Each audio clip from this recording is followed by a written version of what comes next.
Boa noite, estamos aqui mais uma vez numa live online com vocês, com o Ganepão, com NutriTotal e com Ganep Educação desta vez. Por quê? Porque temos hoje um entrevistado muito especial. É o Dr. Nilson Ribeiro. Ele é um médico intensivista, cirurgião com especialidade em bariátrica e também intensivista. Na cidade de Ilhéus, ele e seu grupo organizam o tratamento dos pacientes em terapia intensiva.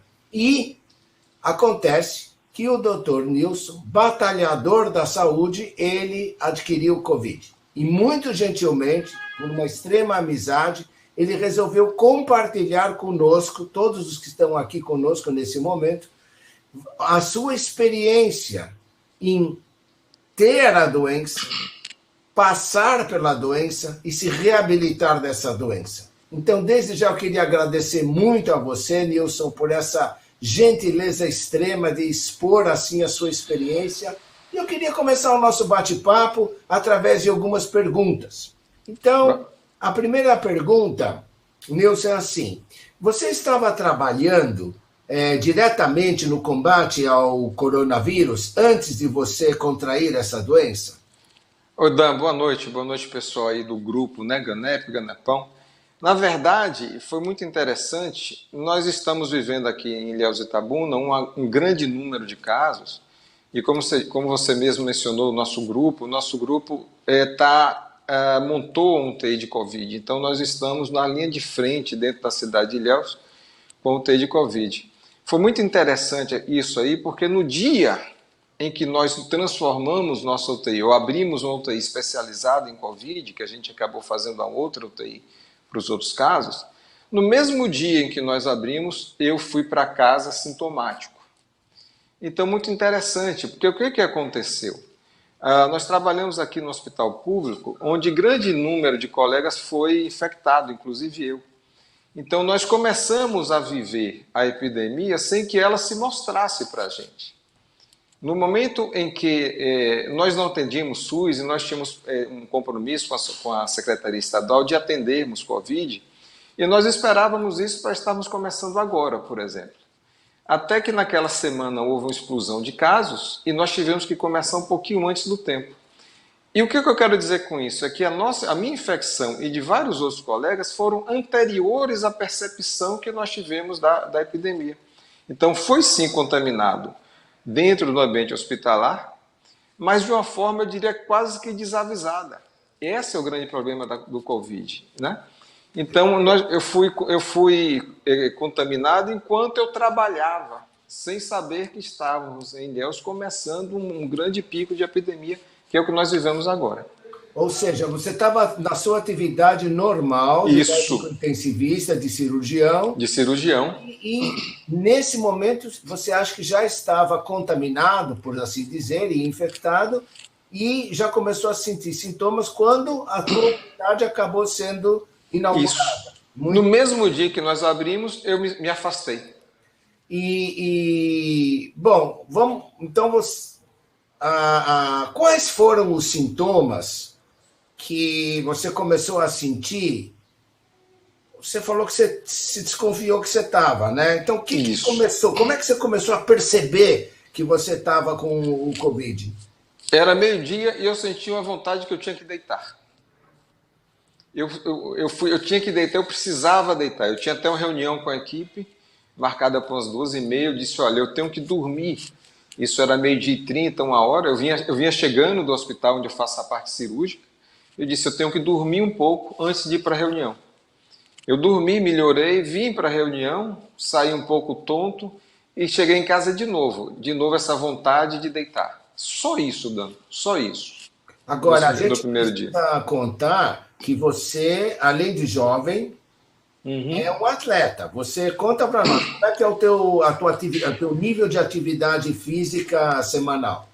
Pois eu já corri bastante, então eu tenho um histórico aí que eu fazia minhas maratonas, mas tem muito tempo que eu não faço, mas eu não parei. Então eu corro, quando possível, 15, 20 quilômetros por semana, né? Eu faço picas de 5 quilômetros, sempre fazia, às vezes 10 no final de semana. Eu nunca paro, eu estou sempre correndo, sempre fazendo exercício físico, principalmente correr, que eu acho que aumenta bem a capacidade pulmonar. O jovem agradeço, né? Quem fez 50 agradece em ser jovem. Que é isso. No mínimo até 120 anos, doutor. Tá bom. E também tem outro aspecto que eu queria comentar antes de entrar mais adiante. Eu sei muito bem da sua dieta. Conta um pouco sobre a sua dieta antes do Covid. Como você come o quê? Isso. Muito churrasco todo dia, né? Exato, a gente já conversou sobre isso outras vezes, né, dentro da nossa amizade. É o que eu te falo, eu sou meio obsessivo, eu como peixe de terça a sábado. Não que, porque são os dias que eu almoço em casa. Né? O domingo é um dia livre, e que eu posso comer peixe ou não, não faço questão de não comer, então depende muito em casa, se tiver mais um dia que eu como. E geralmente às segundas-feiras eu como na casa dos meus pais. Aí terá peixe ou não. Mas de terça a sábado eu só como peixe. Então a gente pode admitir que você tem ômega 3 Sim, bem nas suas membranas celulares e temos isso, que admitir que você tem uma excelente complacência pulmonar e uma capacidade aeróbica muito boa. Ok. certamente. Então, quer dizer, vamos continuar. Aí, você começou a ter esse cansaço, por assim dizer, e qual foi o segundo Isso. sintoma? Como é que foi no dia seguinte? No dia seguinte parecia que estava bem. Olha, o Covid é interessante. Ele te deixa períodos, os dias excelentes, e ele marca a hora de chegar ao sintoma no início. Né? Então é como se fosse um pródromo viral. Eu sabia que eu tinha um pródromo viral. O domingo, de novo, quando deu umas 2 da tarde, o meu colega, por exemplo, que toca a UTI comigo, era um domingo de Páscoa, ele foi almoçar com a gente, e eu pedi licença da mesa e disse, olha, eu tenho que deitar. Eu tenho que dormir e fui deitar. Aí eu já estava meio isolado. Eu saí nesse dia porque assim, olha, foi só um dia, talvez não seja nada, né? A gente não tinha atendido o Covid ainda. E saí do quarto para ir almoçar. E no meio do almoço eu disse, olha, não dá, no final do almoço não dá, eu preciso deitar. De novo foi um dia assim. A segunda, o que foi o terceiro dia, foi um dia ótimo. Mas ao final do dia eu senti muito calafrio. Aí eu disse, eu estava isolado, estava em casa, eu disse, não, tem alguma coisa mais séria vindo aí. Mas não tive febre. Até o quinto dia, sexto dia, eu não tive febre. E também não teve cefaleia? Não, nos primeiros dias foi só isso. E uma certa tontura. E muita, assim, e tinha uma mialgia incrível nos membros inferiores. E logo na segunda-feira eu testei, até pela questão que a gente estava na linha de frente, e o próprio Secretaria de Saúde testou logo, né? E quando foi na quarta-feira, eu me lembro, chegou um resultado negativo.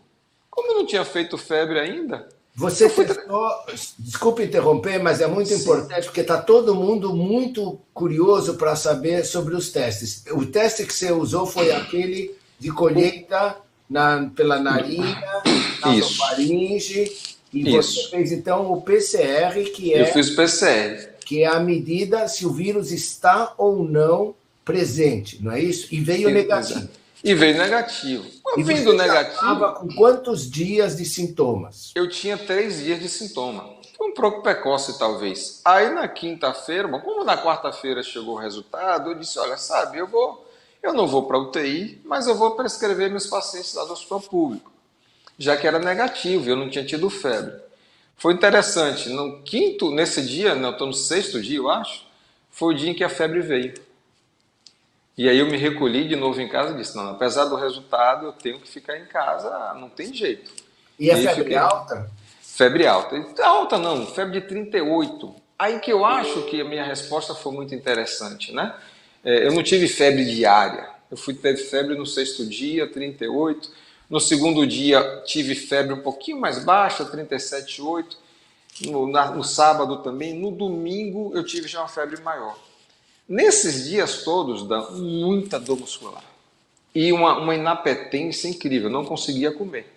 Então eu diria ali que da segunda-feira, que no domingo de Páscoa eu ainda comi bem, da segunda-feira até o domingo seguinte, eu caí de 80 para 74,5 kg.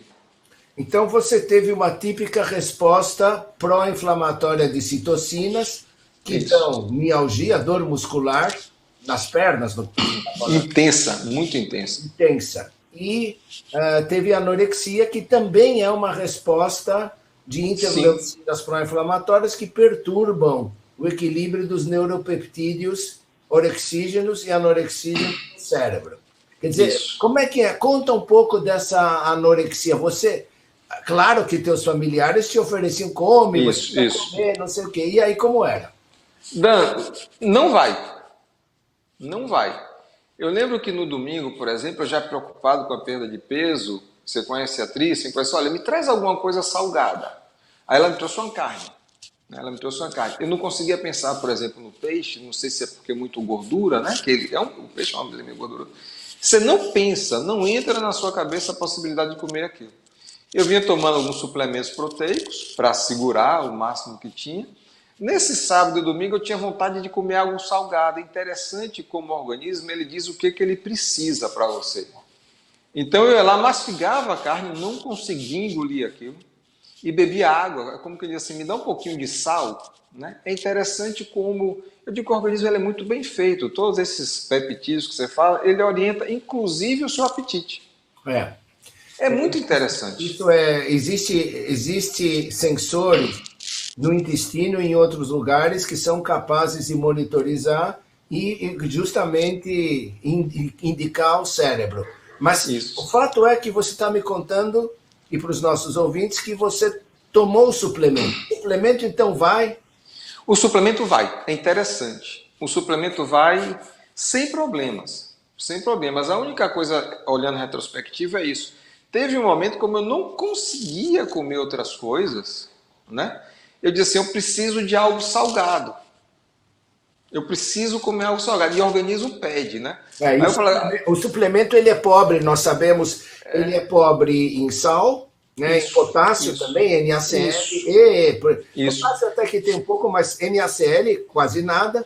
Então esse é um ponto importante que a gente, porque hoje muitos estão recomendando nessa fase inicial da doença usar os suplementos. Você está trazendo uma contribuição importante que tem que preocupar com o sal também. Tem. Você sabe que quando chegou ali pelo sábado, domingo, que foi os dias que eu certamente estava com menor peso, poxa, que pena que minha avó já morreu, que eu queria uma canja. O organismo pedia a canja, lá vai o pessoal de casa aprender como é que fazia uma canja. Canja não é comida baiana, né? Não, mas tem, a minha avó fazia muito, entendeu? E aí eu preciso daquela canjinha bem leve, que na verdade você precisa de água com sal. Fica a dica aí para a indústria, botar um salzinho a mais no suplemento. Vamos falar um pouco da fadiga. Para um atleta como você, um homem de atividade física intensa, como é a situação de lidar com essa mialgia? Você tomou algum remédio, algum analgésico, alguma coisa? Novalgina ajudava um pouco, mas a mialgia é intensa, Dan. E eu lembro que teve um dia que eu liguei para uma amiga neuro que faz parte da nossa equipe e disse, olha, eu preciso que você me examine, acho que esse foi o meu pior dia, que foi no domingo, eu preciso que você me examine, que eu acho que eu vou fazer um Guillain-Barré. O pessoal que não é médico aí, as doenças virais às vezes faz com que você perca os movimentos, e ele é ascendente. Primeiro você perde o movimento das pernas e sobe, você pode até precisar de respiração por um Guillain-Barré. E eu disse a essa colega, olha, eu perdi a força nas pernas. Eu tinha muita tontura. Eu não tinha problema respiratório. Eu só fui descobrir que eu tinha pneumonia depois que eu estava recuperado, porque eu ficava com medo de fazer tomografia. Eu disse assim, eu não preciso não quero entrar no tomógrafo, me deixa quieto. E eu disse à colega, olha, eu estou com medo de fazer um Guillain-Barré, porque a fraqueza das pernas é impressionante. É impressionante. É da quebra de proteína, né? Sim. Tanto é que você perdeu massa muscular e massa gordurosa. Quantos quilos você perdeu no período? Eu fui de 80 para 74,5. Perdeu muito. Isso eu diria que eu perdi segunda a domingo. De segunda a domingo. Muito rápido. E considerando que eu te conheço, você tem um IMC, você sabe de cor teu IMC? Em termos de 27, 26, 27. Você é eutrófico, quer dizer. Me conta uma coisa, anosmia, falta de cheiros? Eu pensei que fosse pior, porque eu já tive anosmia antes, eu tinha muita rinite. Eu tive anosmia que eu diria que durou umas 12 horas. Entendi. Então o paladar não, o paladar ficou ruim. Agora a anosmia durou 12 horas. Certo. E em relação a problema respiratório, dispneia, falta de ar? Assim, eu gosto muito aqui em Maranhão, assim, a gente tem uma boa assistência médica, a gente está uma UTI excelente de Covid, e a relação com os colegas é muito próxima, né? Então a gente trabalha muito, muito como equipe mesmo. E eu ligava para o nosso radiologista e falava assim, cara, eu tenho um desconforto para respirar, parece que dói um pouquinho, amanhã eu vou fazer uma tomografia, vamos, bora, bora, bora. Chegava no outro dia, ele me ligava e falei, cara, não, deixa aí, eu estou bem, eu não vou fazer não. Não dá, Dan. Essa é uma grande importância para quem estiver doente. Cuidado com essa parte, porque não, eu diria a você que eu achava que eu não tinha lesão pulmonar. Porque eu não tinha cansaço, dispneia. Eu conseguia, quando o pessoal entrava pro quarto, eu andava um pouquinho na varanda, né? Sem problemas respiratórios. Às vezes eu achava que doía um pouquinho, às vezes eu saía do banho, me colocava naquela posição do DPO-CIT, porque é você ficar curvado para frente. Eu dizia, não, eu tenho um pouquinho, alguma coisa. Botava ali o saturímetro, dava 98, 97.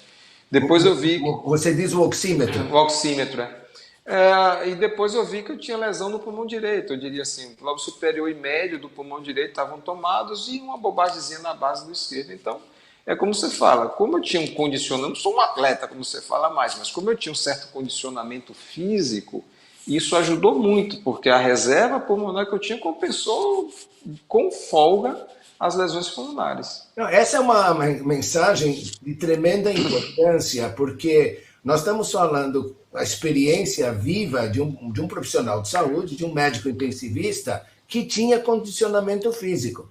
Então, nós sabemos que a epidemia, Nilson, ela não vai desaparecer. Hoje mesmo no jornal, uma grande jornalista científica previa ondas e ondas até 36 meses daqui para frente.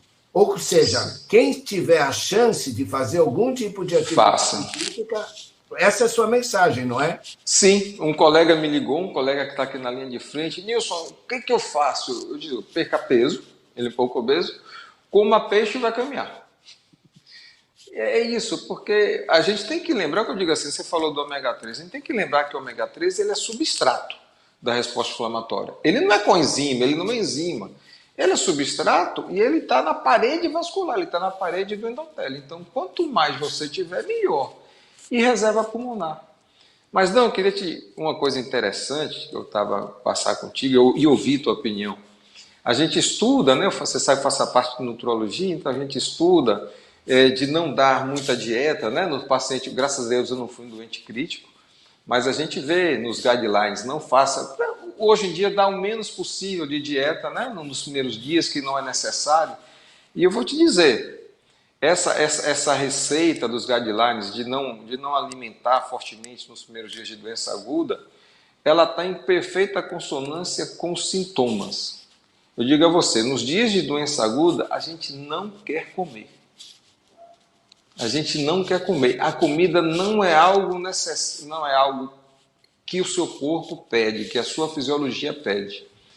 Isso talvez, não, isso é uma bobagem, não, porque é interessante. No pior dia que eu fui tendo, que foi um dia de domingo, em que eu achei que eu faria uma linha barreira, que eu te falei, muita dor, muitas coisas, eu passei essa madrugada acordada, passei o dia mal, passei a noite, umas 11 horas as coisas foram passando, e por volta das 3, 4 horas da manhã eu tive uma fome que eu não tinha tido naquela semana inteira.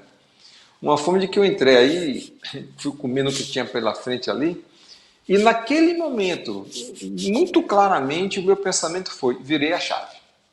Eu curei. Foi isso que eu pensei. Eu disse, olha, eu ainda não sei se eu vou ter febre, porque eu posso ter febre amanhã, eu não sei se eu vou ter mais diarreia, não sei se eu vou ter enjoo, não sei se a tontura vai passar. Eu tinha muita tontura, impressionante. Eu diria assim, é tontura o que eu tive, tontura e mialgias. Muita tontura e essa fraqueza nas pernas. Mas eu vinha com tudo isso. Aquele dia foi cheio, mas na hora que na madrugada tive fome, a percepção que eu tive, eu me curei. Agora eu estou começando a fase de recuperação. Interessante, naquele dia, o almoço mais próximo, eu comi normalmente. Aí eu avisei a família, mandei uns e-mails, que eu não tinha avisado a ninguém que eu estava doente, o pessoal fica preocupado, né? A gente mora em Ilhéus sozinho e tudo mais. Então eu disse, olha, eu agora como bem e eu agora estou curado. Agora é uma fase de recuperação. E nunca mais tive febre. E Então a nutrição é interessante. deixa eu só te fazer algumas perguntas. Quanto tempo demorou entre aquele dia que você começou, aquela dor, que você teve que deitar? Puxa, não estou me sentindo Sim. bem, porque você, eu sei, não é um homem de deitar durante o dia, né? Isso. Tem muita gente na Bahia que faz uma dormidinha, né? Ah, mas na Espanha também, na Espanha também. Tá bom, tá bom. Eu não estou criticando. Tá Esse aqui certo. no sul, todo mundo. Agora acabou essa história de correria, né? Todo mundo em Todo mundo em casa. casa, todo Eu mundo em casa. aposto que tem um monte de gente dando uma dormidinha, mas eu não critico, eu acho ótimo. Mas vamos lá, do dia que você teve essa percepção até o dia que a chave virou, nas suas Sim, palavras, quanto tempo, quantos dias passaram? 10 dias. Então é o 10 dias. seguinte, a gente tem que se preparar para 10 dias de molho. Você acabou ficando só em casa ou teve que ir para o Eu hospital? acabei ficando só em casa. Só em casa. Com uma certa dose de responsabilidade, mas só fiquei só em casa. Mas Agora, você estava com o oxímetro ligado todo dia, eu olhando. estava a 100 passos do hospital. Ah, então você Eu estava estava bem assistido. amparado, Isso, amparado. e com a equipe, meus colegas são excelentes aqui. É, e todo mundo te telefonando E toda hora. toda hora, toda hora. Mas o que é importante lembrar é o seguinte: o negócio é para 10 dias. É a doença bifásica. O que a gente tem percebido aqui, porque inclusive nesses dias que eu estava em casa, de certa forma eu participava com a equipe, né? A gente estava sempre em contato. E o que eu percebi é o seguinte: os pacientes pioram ao final da primeira semana. Claro que alguns abrem muito grave, passam grave, mas tem pacientes que vão ali com a febrezinha, vão com a febre, não com tanta dispneia, que como eu lhe disse, a dispneia ela não existe, como fala o Heitor, o colega aqui, ele disse, não, é um pulmão mole, uma pneumonia de pulmão mole, então você respira e você não sente tanta falta de ar. Então, mas quando chega por volta do 6º dia, ou 7º, é que as coisas pioram. É muito interessante, essa é uma característica de quem estiver ouvindo, quem tiver Covid, sim. Cuidado, até o 10º dia, fique muito atento.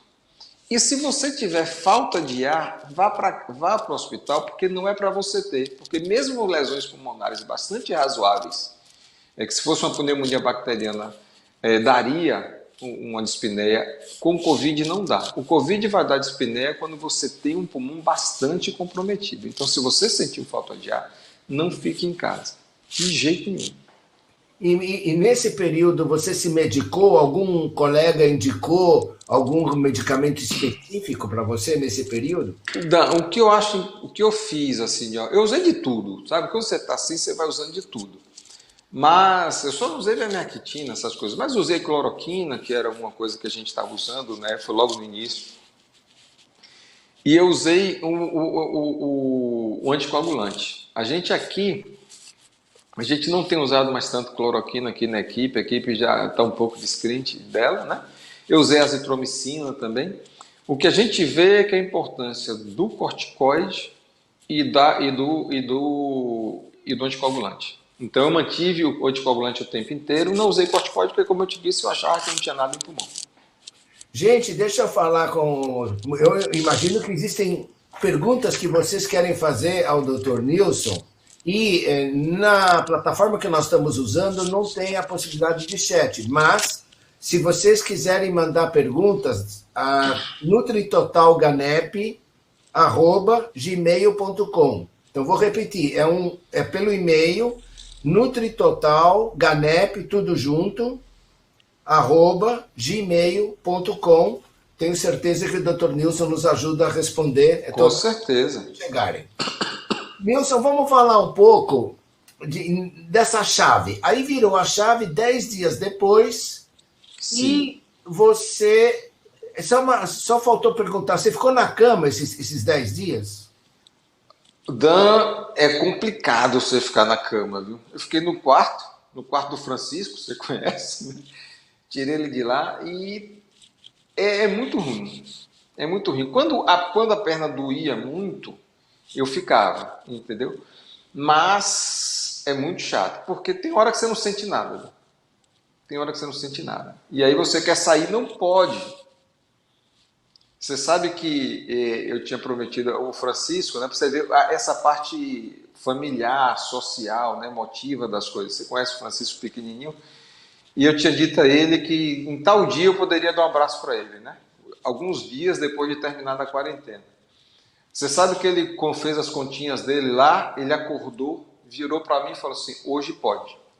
Eu sabia que eu tinha que dar um abraço dele. Você está entendendo? Já que você tocou nesse ponto, e fica à vontade para responder ou Sim, sim, não, sim. eu gostaria que você compartilhasse conosco as suas sensações psicológicas e emocionais em saber-se, como médico, tudo o que podia te acontecer. Como é que você pode passar isso? E depois um pouquinho, como que isso repercute na família, no ambiente familiar.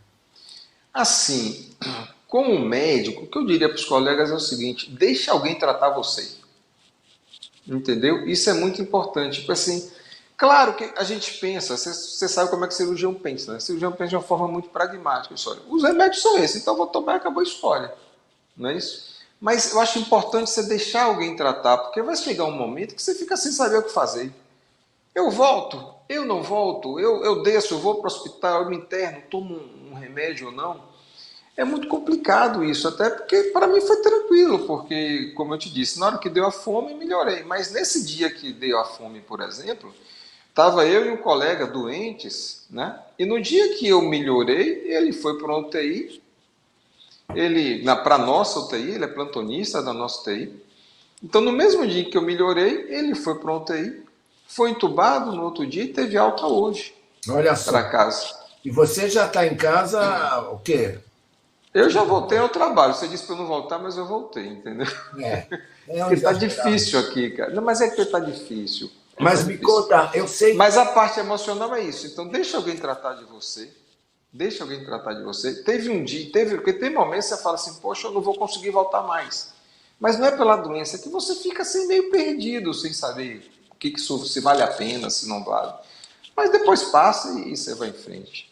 você chegou a Ah, ter medo mesmo de ser entubado, de ter que ir para onde. não, não. É interessante. Eu tinha medo assim, eu não vou lá fazer tomografia, porque se eu ver, vão querer internar, eu vou querer internar, vou ficar com medo. Deixa eu ir tocando as coisas aqui, deixa acontecer. O que for acontecendo, eu vou fazendo. É uma reação muito pessoal isso.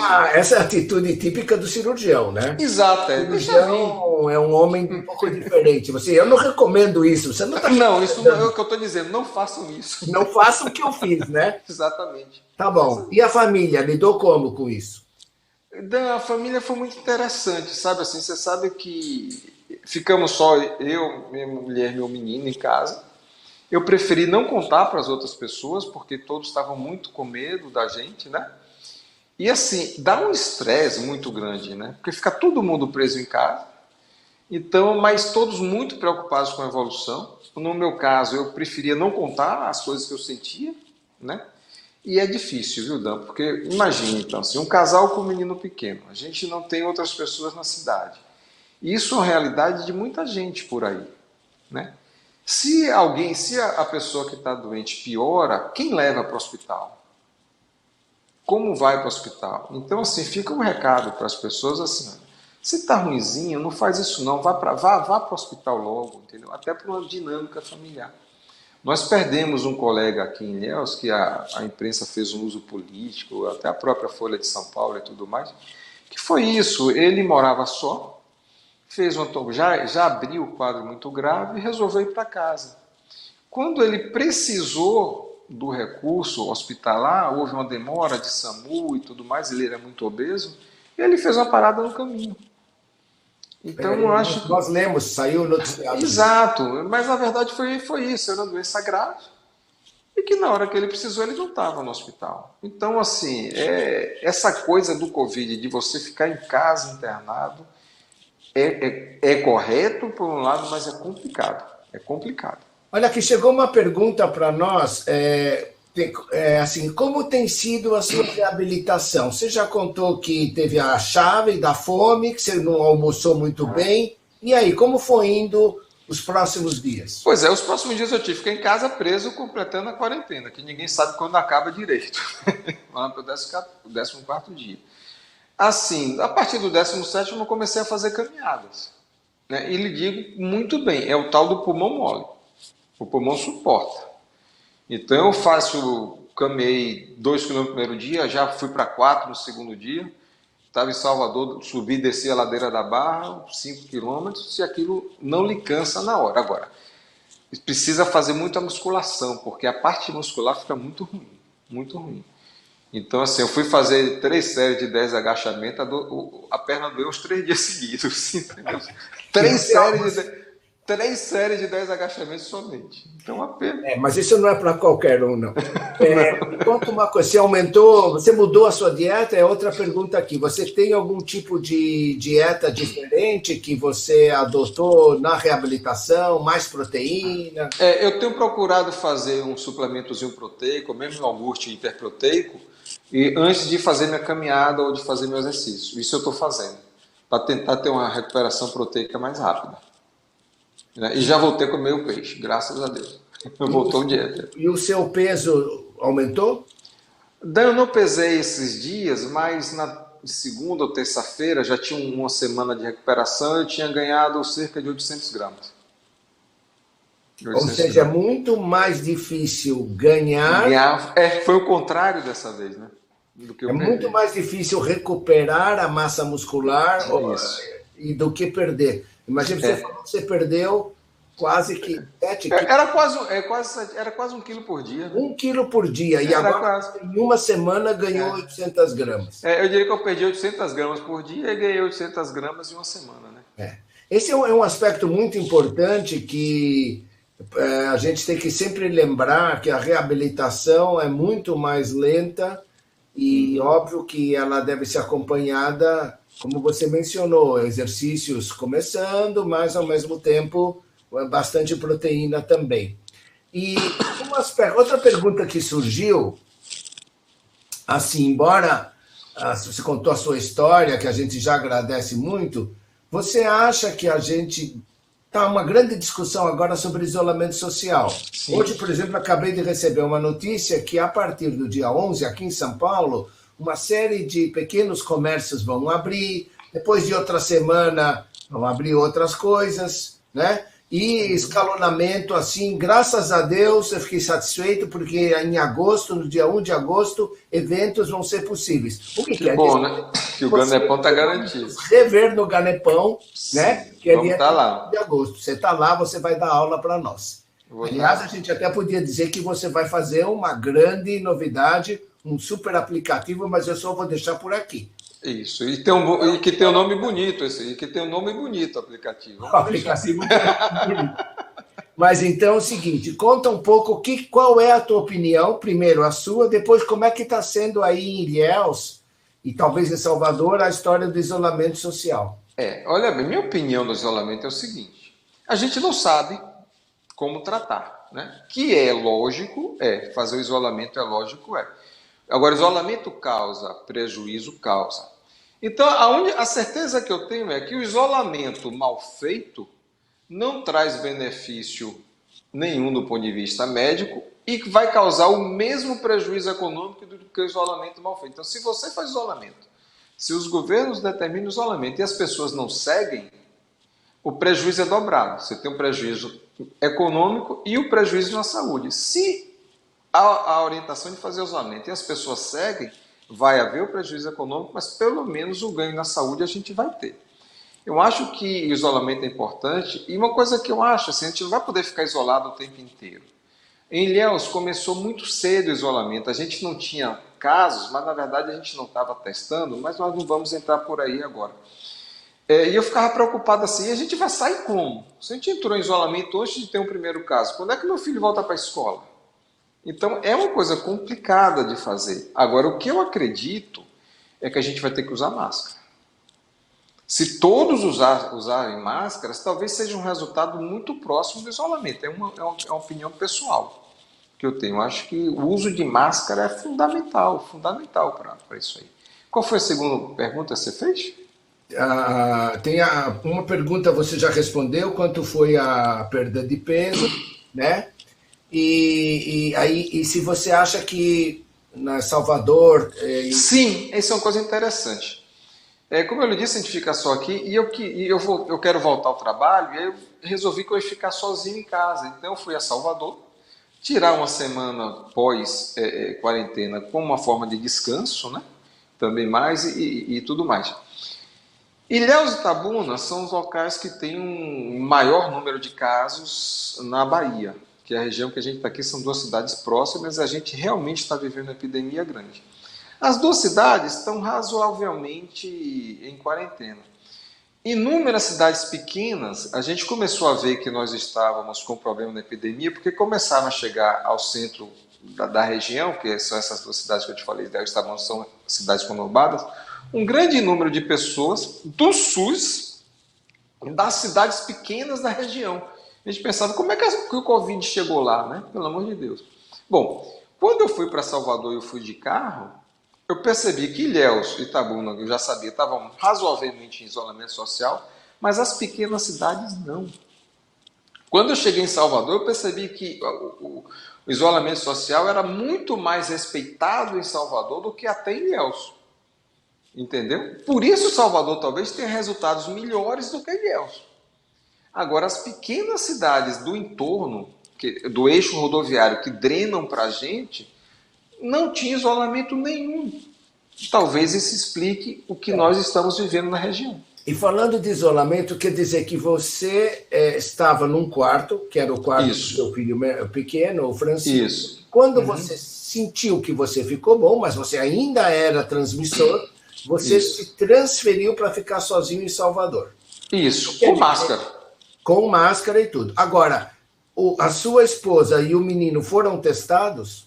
Eu vou testá-los assim. Eu me afastei deles e a minha ideia é testá-los depois que eles estiverem 10 dias longe de mim. Isso deve ocorrer agora nesse final de semana. E você chegou a se testar para ver se você tem IgG e IgM positivas? Eu vou fazer isso amanhã. Tá.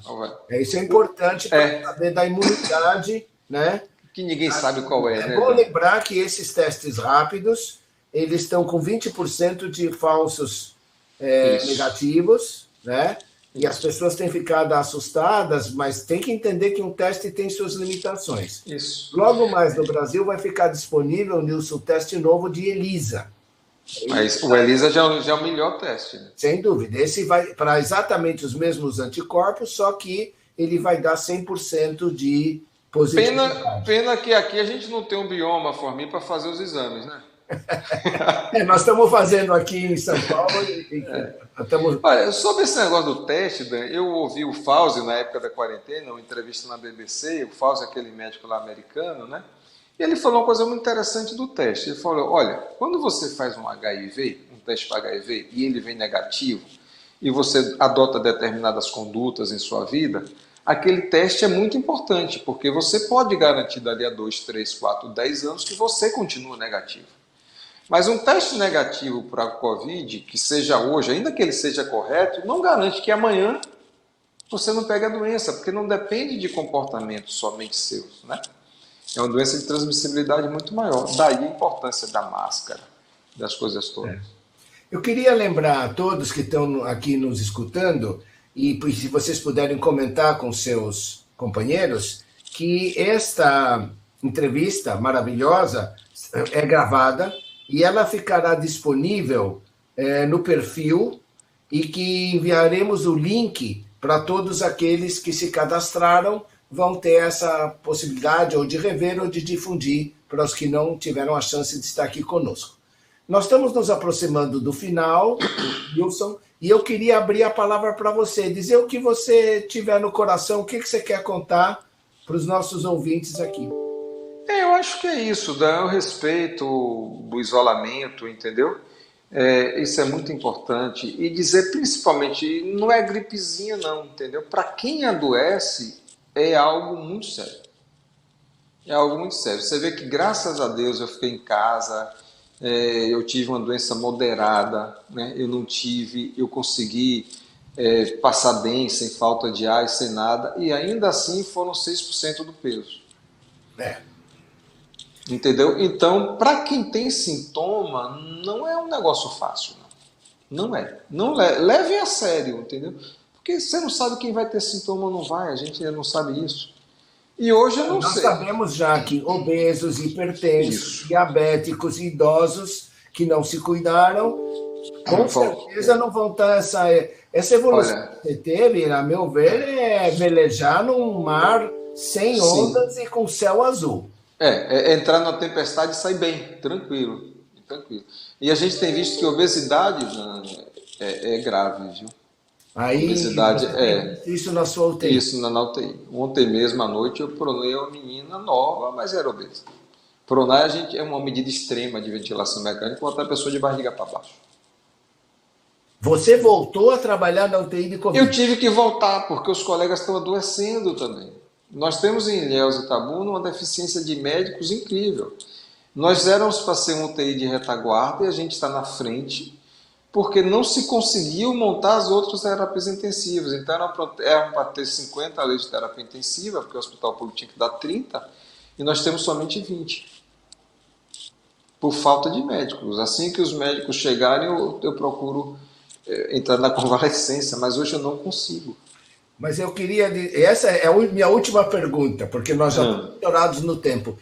Eu queria te perguntar o seguinte: com que percepção emocional e psicológica você entrou numa UTI de Covid sabendo o que é essa doença outra vez?